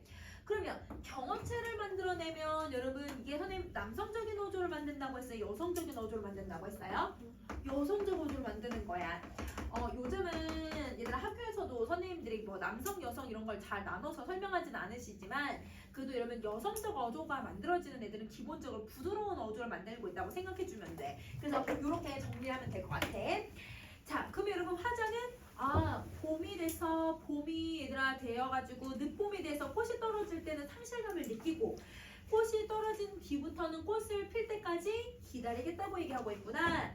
그 다음에 이렇게 다섯 번째 5월 어느 날 그 하루 무덥던 날 떨어져 누운 꽃잎마저 시들어 버리고는 천지에 뭐라는 자취도 없어지고. 그럼 여러분 천지에 내가 정말 좋아하는 모란이 다 없어져 버린 거야. 꽃잎도 이제 시들어져서 땅에 떨어진 애도 얘들아 볼 수가 없는 거야. 그러면 여러분 이 일곱 번째에서 얘들아 우리는 무슨 정서를 느끼냐면 내가 가지고 있었는데 다 없어졌어. 내가 뭔가 얘들아 충족되어 있었는데 그 충족된 게 다 사라져 버려. 그럼 여러분 이때 구함이 느껴져. 공허함을 느끼는 거거든. 왜냐면 뭔가를 가지고 있었는데 그게 충족이 안 될 때, 내가 뭔가 잃어버렸을 때, 그거를 여러분 상실감이라고 해도 되지만 선생님 조금 얘들아 표현법을 다르게 해서 공허함을 가져가 느끼고 있다. 뻗쳐오르던 내 보람이 서운하게 무너졌으니, 얘들아 뭔가 무너졌대요. 무너진다는 건 내가 뭔가 마음이 내려앉는다라고 하는 걸 표현을 하고는 있지만, 지금 뭐가 내려앉았다고 얘기를 하냐면 내 보람이 무너졌다라고 표현을 해. 자, 그럼 봐봐. 이 보람이 근데 앞에 수식된 말이 뭐라고 들어가 있었어, 얘들아? 뻗쳐오르던. 그렇지. 그러면 뻗어올라가는 게 누구였었냐면 모란꽃이 뻗어올라가야 되거든. 왜냐면 자, 얘들아 모란은 이렇게 나무에서 자라요. 나무에 봄에 얘들아 꽃이 피면 여러분 꽃이 그냥 피는 게 아니라 나무 뭐도 해? 나무도 쑥쑥 자라잖아. 나무가 자라는 모습을 표현을 하는 건데, 나무가 자라서 꽃도 계속 자라는 게 아니라 그 자라던 꽃이 다 없어져 버렸다, 이렇게 얘기를 하고 있는 거야. 그러면 여러분 이 보람은 그러면 원관념이 누구여야 되냐면 사실은 얘도 모란이 원관념이 돼야 되는 거야. 그래서 여러분 이 보람의 원관념이 모란이 되고요. 자, 여러분 원관념이 또 나왔으니까 여기 무슨 표현법이 들어가야 돼요? 비유. 비유에서도 뭐가 돼야 돼, 얘들아? 오, 은유법을 쓰고 있다. 왜냐면 모란이 대놓고 이 문장에 들어가 있는 게 아니니까. 그러면 내 보람이 무너졌다라고 생각을 해. 자, 여러분이 뭔가 열과 성을 다해서 막 열심히 준비하는 게 있었어. 그 준비하는 게 얘들아 막 준비를 하다가 안 됐어. 내가 뭔가 되게 잘하고 있다고 생각했는데 뭔가 얘들아 성과를 못 봤어. 그럼 뭔가 좌절감이 생기잖아. 절망감이 생기고, 내 보람이 무너졌다라고 하는 거에서 화자는 절망감을 느끼고 있다라고 생각을 해주면 돼. 그래서 은유법을 쓴 이유는 여기서는 화자의 절망을 표현하기 위해서 쓰고 있다, 이렇게 생각해 주시면 돼요. 자, 모란이 지고 말면 그뿐 내 한 해는 다 가고 말아. 여러분 모란이 지면 그냥 꽃이 진 건데 화자는 내 인생이 끝나버렸다고 생각해. 굳이? 모란 하나 지었다고 자기 인생이 끝났다고 생각하는 건 조금 오버된 생각이잖아. 이런 거를 우리는 무슨 표현이라고 하냐면 과장적인 표현이라고 들어가죠. 그래서 여러분 여기서는 과장법을 사용을 하고 있는 거예요. 어디냐면 일단 9번째 문장. 모란이 지면 말뿐 그 내 한 해는 다 가버린다는 게 과장적인 표현이야. 근데 여러분 이 꽃이라고 하는 건 여러 가지 상징적인 의미가 있지만, 꽃은 여러분 대부분 예쁘죠. 이들 다 예쁘게 생겼잖아요.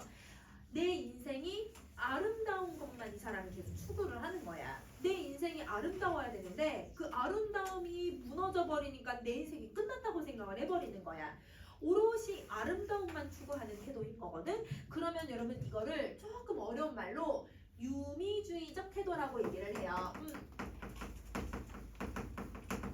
그러니까 이제 2학년 때는 이런 문학에서 이런 뭐뭐주의 아니면 이런 어떤 한자어로 설명하는 감정들이 되게 많이 나올 거야. 그래서 그게 딱 이 작품에서만 쓰이는 경우들이 많아. 그래서 여러분 이거를 막 특별하게 암기할 필요는 없지만 여기서 아름다움만 계속 강조하는 것을 유미, 오직 유자에다가 아름다울 미를 추구해서 미를 추구하는 태도를 말하는 거구나, 이렇게 생각해주면 되는 거야. 이게 여러분 이제 김영랑의 모습이야.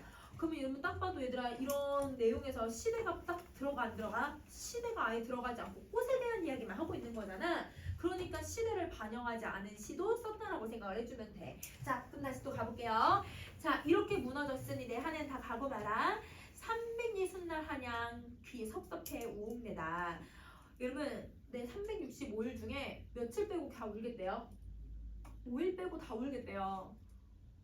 과연?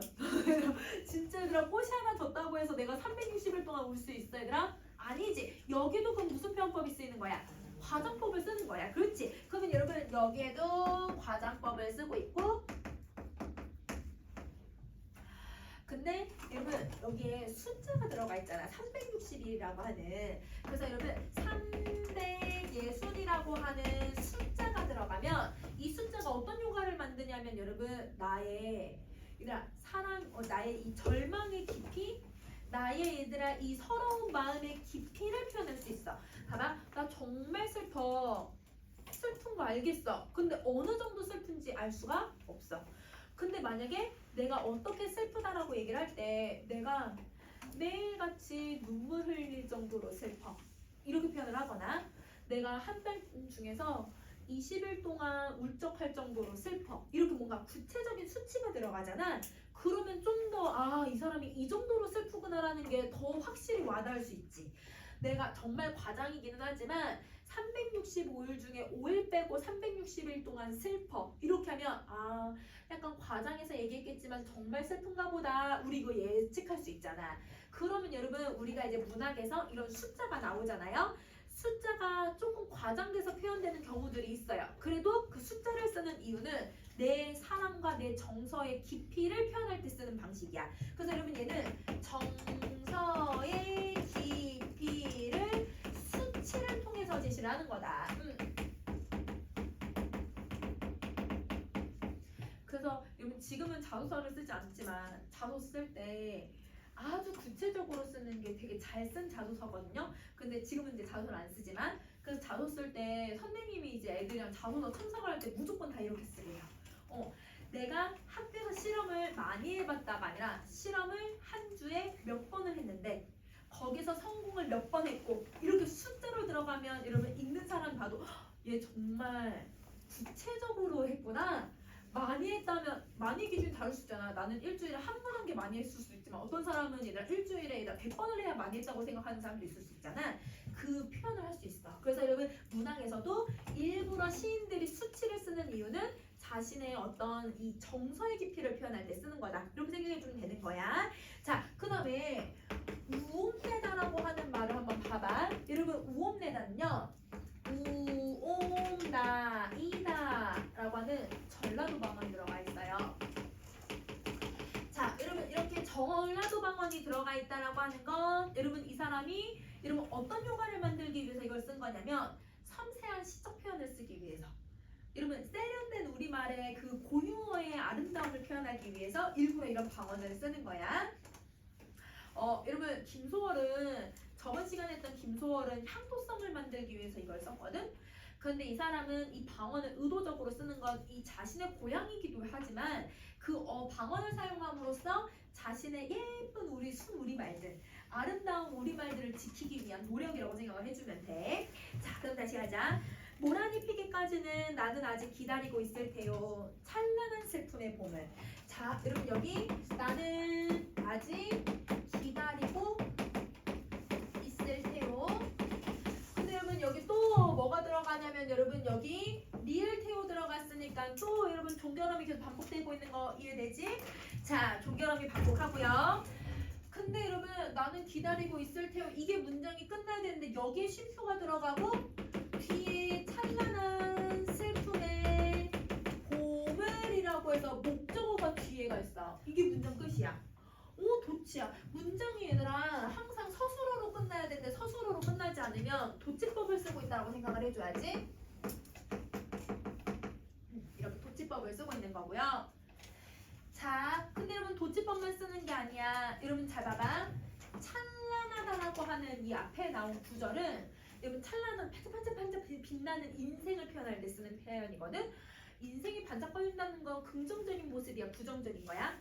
긍정적인 거야. 맞아. 내 인생이 찬란하게 빛나는 거잖아. 근데 여러분 뒤에 슬픔은 긍정이야, 부정이야? 부정이잖아. 그러면 앞에 나온 말하고 뒤에 나온 구절이 이렇게 바로 연이어서 여러분 찬란하면서도 슬플 수 있어요? 찬란하면 기뻐야 되거든요. 근데 찬란한데 슬프다고 얘기를 해요. 그러면 앞에 말 뒤에 말 연결 안 되죠. 이걸 무슨 표현법이라고 한다고? 역설. 그렇지. 그래서 여러분 역설 모순이 여기에 들어가 있다고 생각을 해주면 돼. 자, 여러분 또 하나 더 보자. 여러분 지금 11번째 행하고 12번째 행을 보면 어디서 많이 본 것 같지 않아 얘들아? 1행하고 2행하고 거의 비슷해. 그치? 그러면 여러분 이렇게 앞부분하고 뒷부분이 똑같은 뭐라고 불러요? 수미상관이라고 하죠. 맞아요. 여러분 수미상관의 방식을 쓰고 있고요. 자, 그리고 여러분 여기 지금 잘 보면 일부러 종결어미도 리을테오라고 하는 표현을 썼어. 왜냐면 미래 시제로 해서 나를 기다리고 있는 모습을 표현하기도 하지만 여기 여러분 일부러 리을이 들어가게 만들었고요. 찬란한 슬픔의 봄도 보시면 여러분 리을이나 미음, 지금 이렇게 얘들아 울림소리를 받침에 많이 쓰고 있어요. 일부러. 선생님들아 김영란의 특징이 뭐라고 했어 얘들아? 미은, 리을, 미음, 이음 이거 울림소리 많이 쓴다고 했지? 여기서 얘들아 되게 많이 사용을 하는 거야. 그래서 여러분 기본적으로 이렇게 앞에 수미상관의 부분에다가 이 울림소리를 많이 사용하는 특징도 잘 보여주고 있다. 근데 여러분 이렇게 의문이 반복되는 거는 여러분이 찾기 되게 주관적으로 해석할 수 있어서 의문을 반복하는 건 수능에서 물어보지는 않아. 대신 얘들아 이 수능에서는 여러분 이런 도치나 역설이나 수미상관 같은 건 물어볼 거고 요거는 내신일 때만 나오는 거라고 생각을 해주면 돼. 자 그러면 여러분 선생님이 이제 이렇게 정리했으니까 우리 이제 내용을 조금 이제 정리해 볼게요. 얘는 우리가 봤을 때는 그냥 꽃에 대한 내용인 것 같아서 되게 쉽게 해석을 할 수 있잖아요. 근데 시험에 나오면 애들이 하나씩 다 틀려요.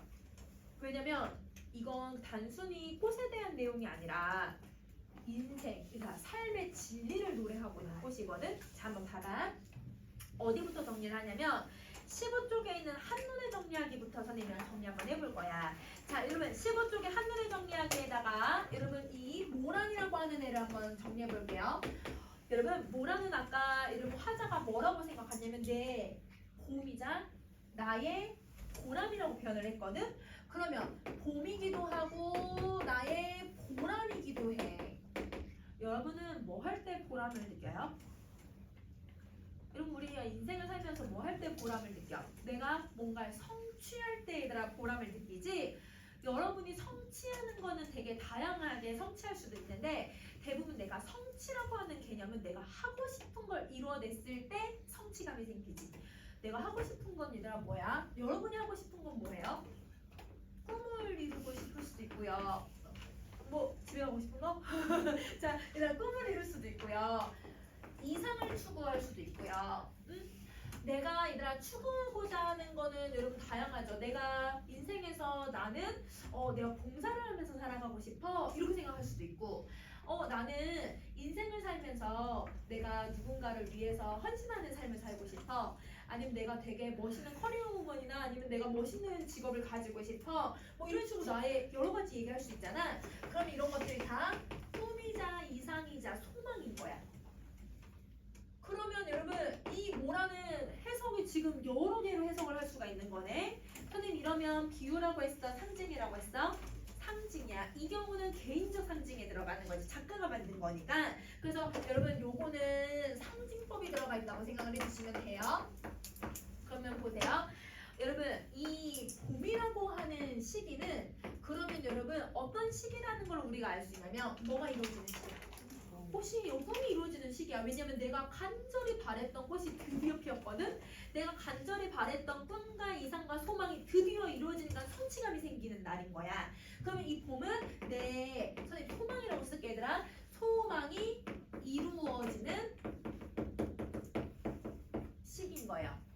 그러면 여러분이 인생을 살면서 여러분의 소망이 하나만 이루고 나서 여러분 이제 인생 끝난 거예요?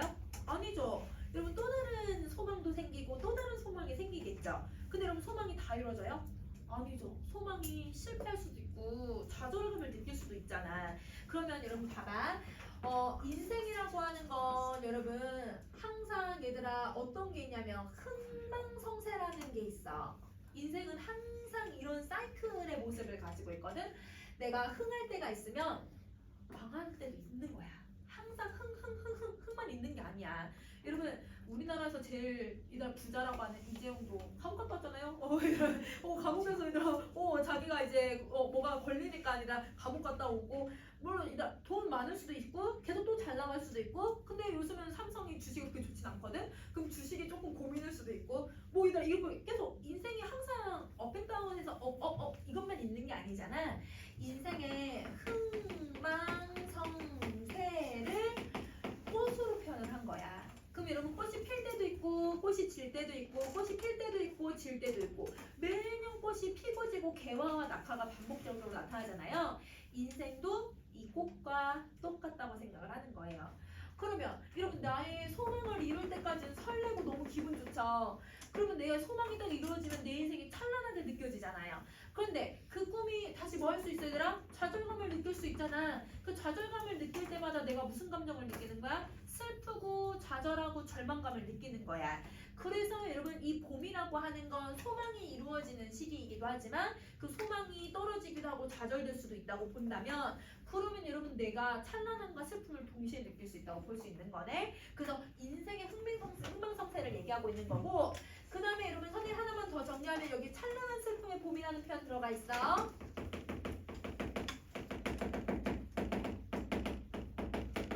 자 여러분 봄이 하루만 해서 봄이 끝나는 게 아니잖아요.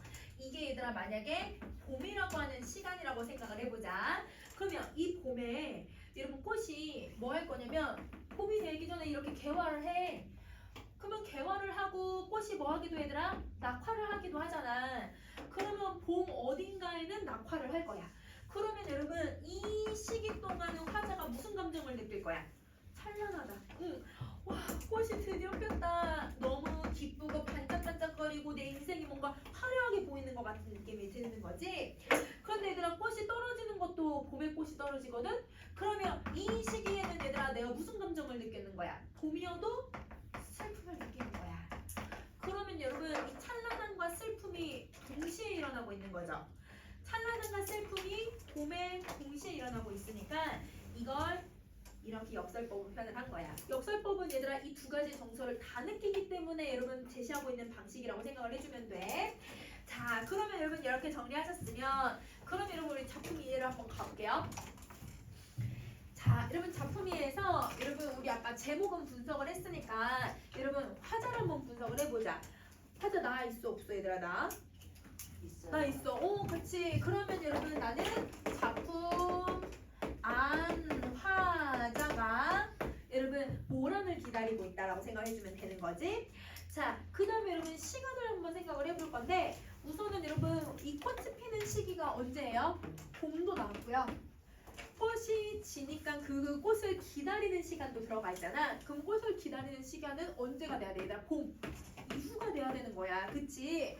그럼 잡아. 여러분 봄하고 봄 이후인데 이 사람은 계속 기다리고 있을 거라고 얘기했고 그 다음에 얘들아 다시 또 봄이 오면 또 얘들아 보람을 느낄 거고 또 얘들아 봄이 돼서 또 낙화가 되면 또 얘들아 하루 1년 내내 기다리겠죠.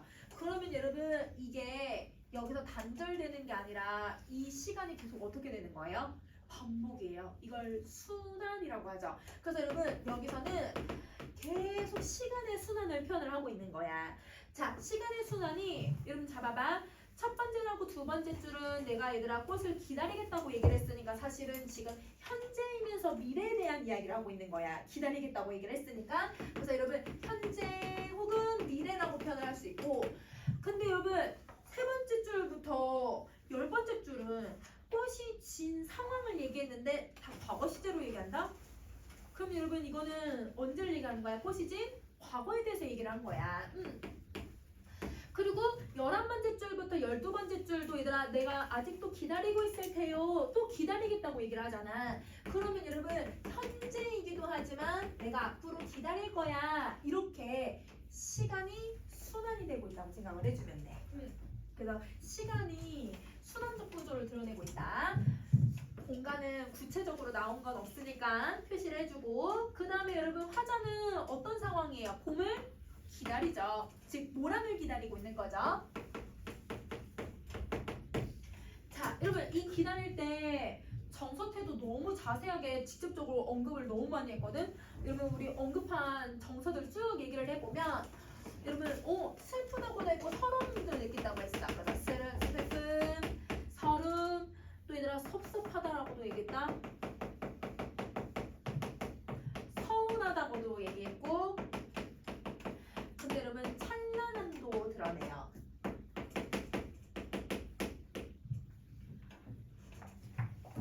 근데 여러분 계속 기다리겠대요.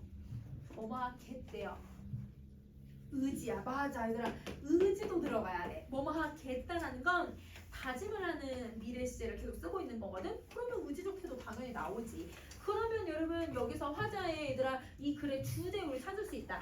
상황하고 얘들아 우리 이 내용을 보면 소망이 이루어지기를 간절히 기다리고 있다. 이렇게 생각을 해주면 되는 거지. 그래서 여러분 이 글의 주제는 소망이 이루어지길 바라고 있다. 혹은 그거에 대한 의지 이렇게 정리해주면 될 것 같아.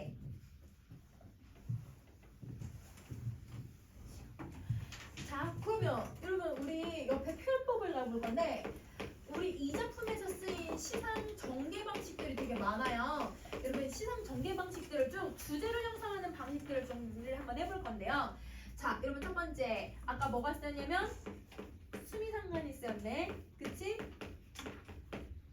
여러분 수미상관을 사용을 하면 얻을 수 있는 효과 우리 한번 쭉 얘기해보자. 우선 반복을 하는 거잖아. 반복을 하면 당연히 뭘 형성해야 돼? 운율. 얘들아 무조건 리듬감 만들어줘야지. 자, 반복이 되니까 얘들아 내용이 낯선 느낌을 주는 게 아니라 익숙한 느낌을 주는 거야. 그걸 안정감이라고 표현을 해요. 그래서 여러분 형태적 안정감을 주고요.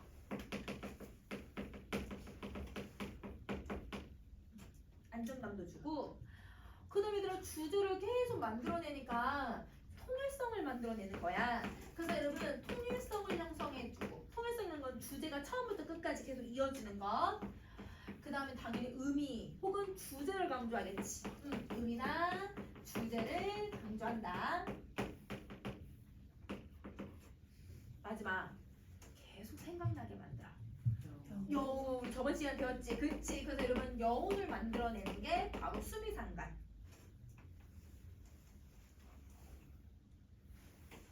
자, 근데 여러분 이것만 있었던 게 아니야. 여러분 어떤 게 있냐면 순환적 구조를 사용을 하고 있는 거잖아요. 그쵸? 자, 여러분 순환적 구조를 사용을 해서 지금 여러분 인생사를 보여주는 거예요. 인간이 흥망성쇠가 있고 꽃도 흥망성쇠가 있는 거고 어떤 모든 자연의 섭리들은 흥망성쇠가 있는 거다라고 하는 자연의 섭리와 인생사를 제시해 주는 거야. 그래서 여러분 이 순환적 구조는 여러분 인생사, 자연의 섭리,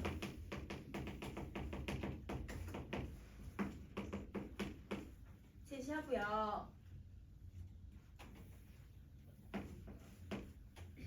이것 때문에 화자가 얘들아 순환적 태도 때문에 계속 내가 의지를 가질 거라고 하는 화자의 태도를 제시해 줄 수 있고 여러분 태도가 나오면 당연히 주제도 만들 수 있겠지?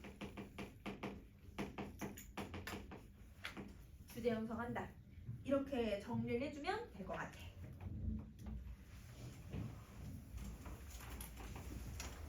자, 그러면 여러분 우리 넘어가서 정지용의 작품도 한번 봐볼게요.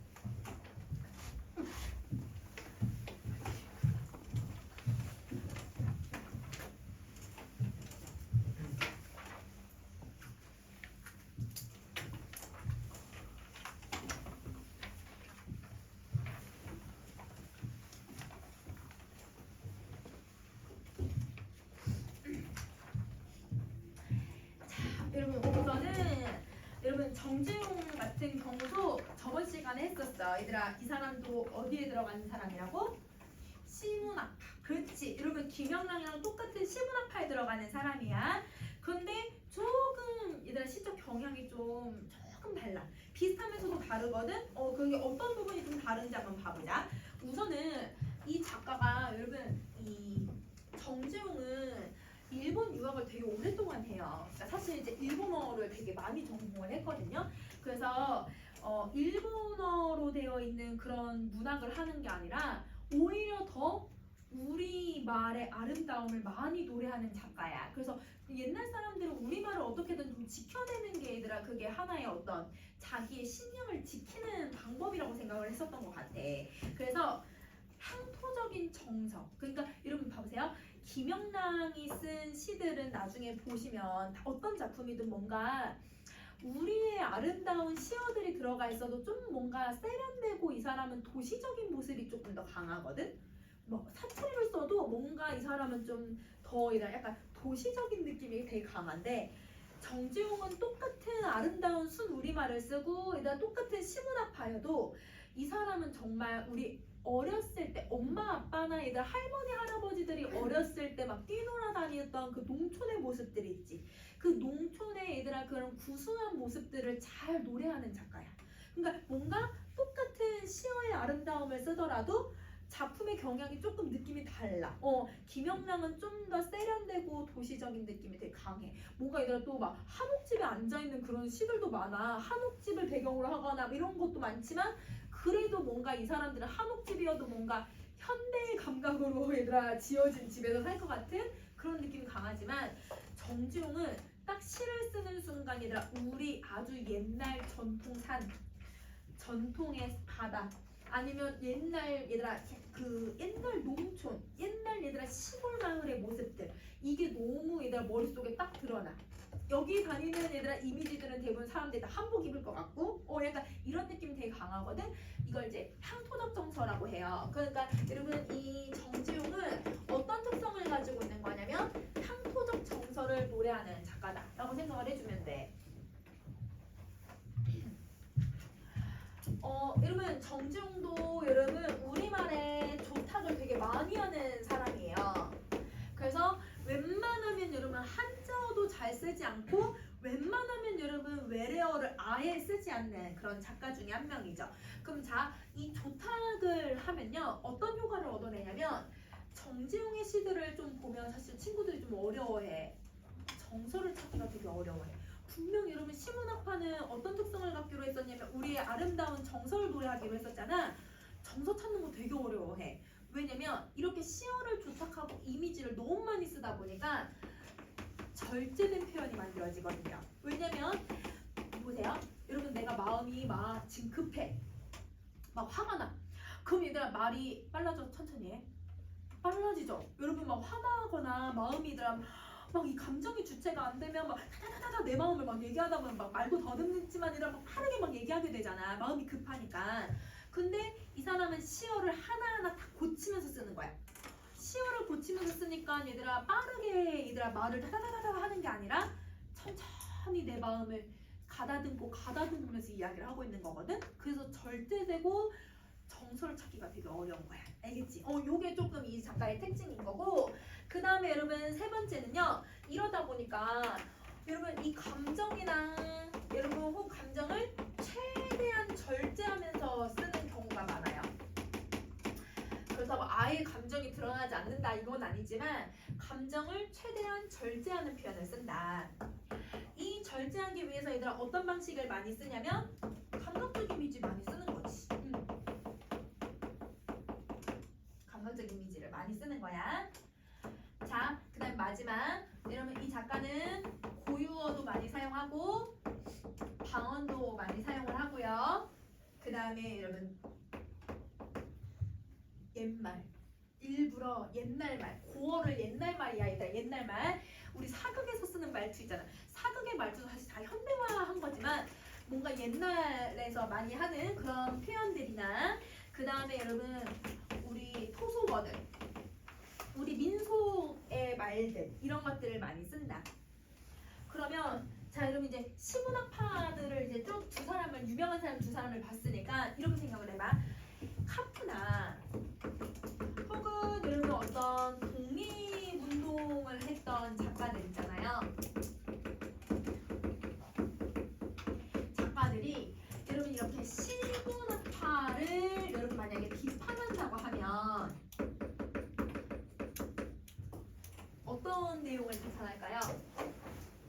얘도 카프는 얘들아 이 문학이 무조건 목적을 띄어낸다고 했잖아. 그 목적이 무조건 여러분 시적인 여러분 표현들은 시대 상황을 반영해야 된다.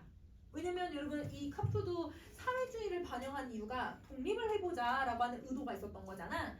독립운동가들이 저항시를 쓰는 이유도 시대 상황을 반영해서 글을 쓴 거잖아요. 그러면 여러분 시대 상황을 얘네들은 무조건 반영해야 된다고 생각하는 사람들이야. 근데 여러분 시문학파는 아까 얘들아 김영랑의 시를 봐도 김영랑은 인생 전체의 모습만 다루지 시대 상황을 반영을 했어 안 했어? 안 했잖아. 그러면 여러분 이 사람들이 비판할 수 있는 건 문학의 시대 상황을 반영하지 않았다. 외면했다. 이렇게 비판을 해버리는 거야. 이들이 이 사람을 비판할 때에는 여러분 시대의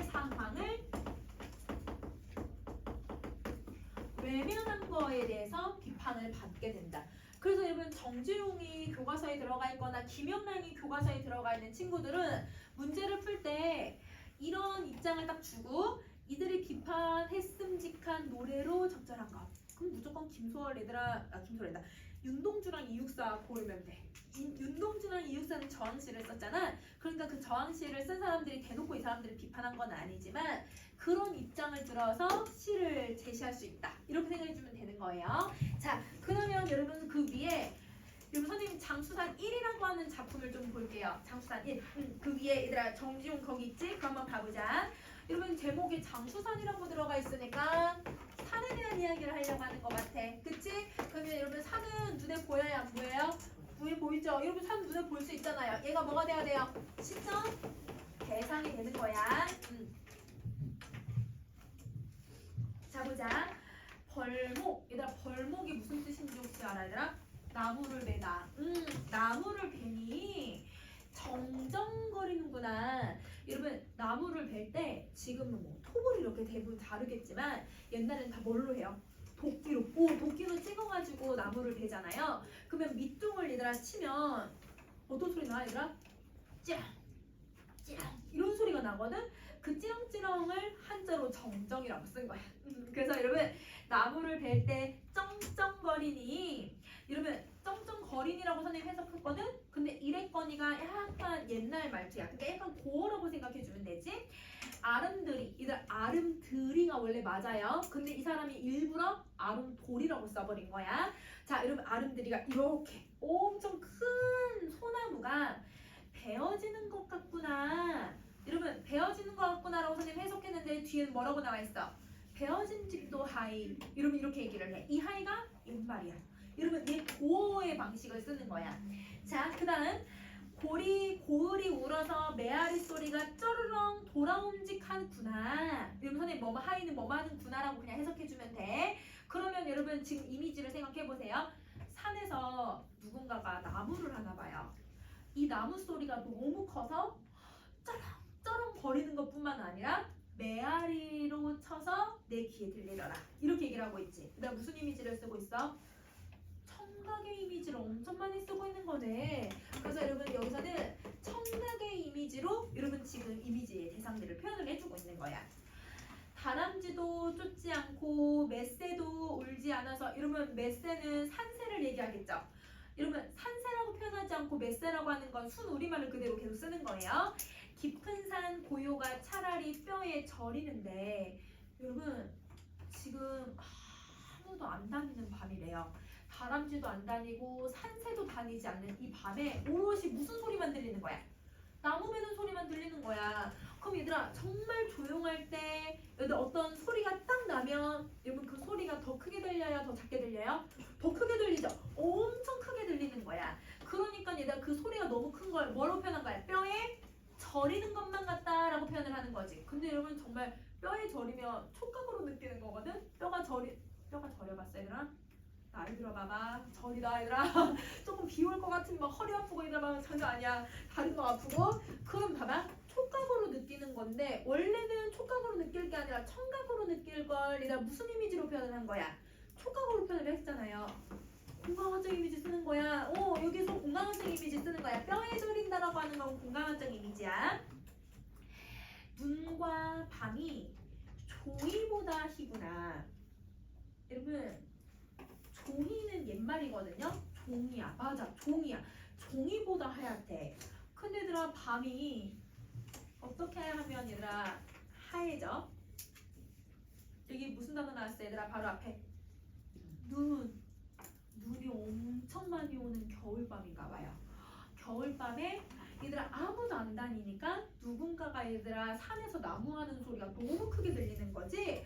근데 그 소리를 들으면서 화자는 얘들아 산을 보는데 산이 온통 하얀색인 거야. 그 온통 온 세상이 하얗다는 건 근데 여러분 바닥만 하얀 게 아닌 거야. 하늘도 하얀 거거든. 하늘도 하얘려면 얘들아 지금 뭐가 돼야 하늘이 하얄 수 있어? 달이 뜨고. 맞아. 달 뒤에 나오거든. 달이 뜨고 또 하나 더 눈이 계속 내리는 거야. 눈이 계속 내리는 밤인 거야. 여러분 지금 이미지를 생각할 수 있어야 돼. 알겠지? 그러면 여기서 무슨 이미지를 써? 시각적 이미지 쓰는 거지. 자, 달도 보름도 기다려서, 얘들아, 보름을 기다렸다는 건 달이 무슨 달이 떴다는 거예요? 보름달이 떴다는 거예요. 그러면 온통 한 달이 뜬 거고, 그 보름을 기다려 흰 뜻은 한방 이 고을을 걸음이란다. 그러면 여러분, 보름을 기다려서 달도 떠있지, 하얗지, 그래서 나는 이 길을 걸어가겠다, 이렇게 생각을 하는 거야. 자, 우절중이 여러분 사는 대부분 여러분 이 중턱쯤에 얘들아 뭐가 있는 경우들이 많냐면 절이 있는 경우들이 많잖아요. 그러니까 우절, 위의 절의 중, 위의 절에 사는 중이 6판에 6번을 지고 웃고 올라간 뒤에 여러분 이 절에 사시는 어떤 스님이 중이죠, 중. 이 스님이 무슨 내기를 했나봐요. 뭐 사람들끼리, 동네 사람들끼리 뭐 내기 같은 거 했을 수 있겠죠? 그 내기를 했는데 6번을 졌대요. 6판에서 6번 치는 건 쉽지 않지만 얘들아 그 6번을 졌대. 근데 뭐 하면서 올라간대? 웃으면서 올라갈 수 있대. 실성이다. 미친 걸 수도 있는데 근데 여러분 봐봐. 여러분 승부욕이 없어도 여러분 내가 6판 중에 6판을 치면 얘들아 마음이 어때? 슬프고 짜증나지. 좀 열받지 않니? 내가 이거 한 판도 못 이긴다고 한 판 더 해. 막 이렇게 되잖아. 근데 그 스님은 괜찮듯이 그냥 올라간대. 왜? 연연해 하지 않는 거야.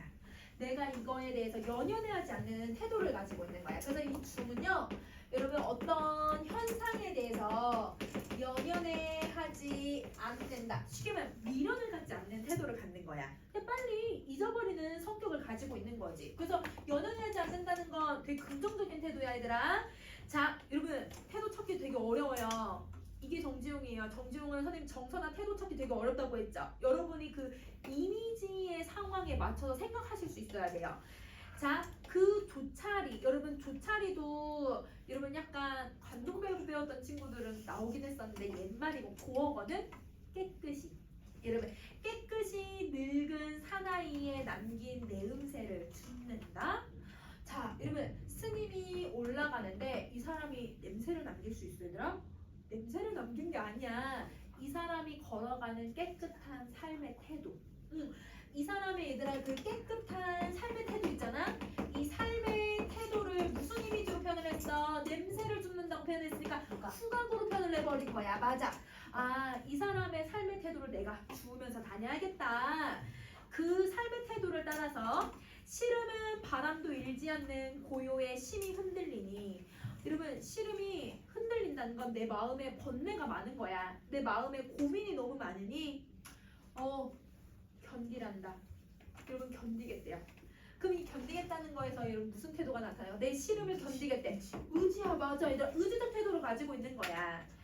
차갑고, 여러분 차갑다는 거 무슨 이미지를 쓰고 있는 거지? 촉각. 오련이 얘들아 무슨 말인지 모르면 여러분 넘어가도 돼. 그냥 얘들아 올곧이라는 뜻인데 이거 몰라도 돼. 자, 얘들아 차갑고 뭐한 슬픔도 꿈도 없는 장수산 속 겨울 한밤 내내를 견디겠다. 여러분 이 겨울을 견디겠대요.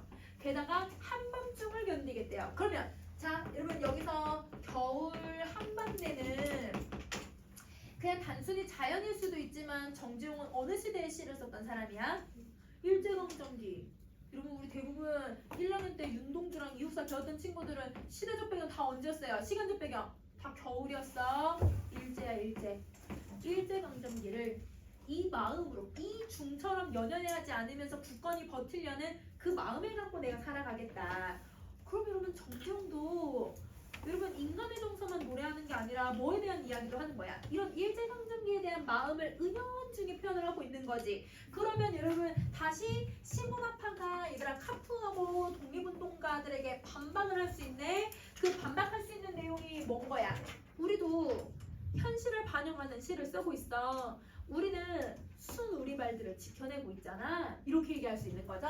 그래서 여러분 반박하는 내용이 뭐가 돼야 되는 거냐면 우리는 현실을 반영한다.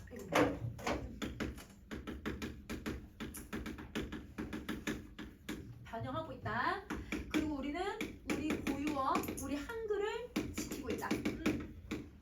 그 지키면서 쓰고 우리의 고어들을 지키면서 사는 게 우리의 이미지다. 우리가 시를 쓰는 방식이야. 이렇게 얘기하고 있는 거야. 알겠지? 자, 그러면 여러분 선생님이 정지용의 이 장수산 1은 전체 다 봤거든요. 요거 다음 주에 선생님이 문제를 낼 건데 오늘 여기까지 할 건데요. 이러면 자, 봐봐. 우리 다음 주 6일하고 7일 있잖아. 응? 다음 주 토요일하고 일요일이거든.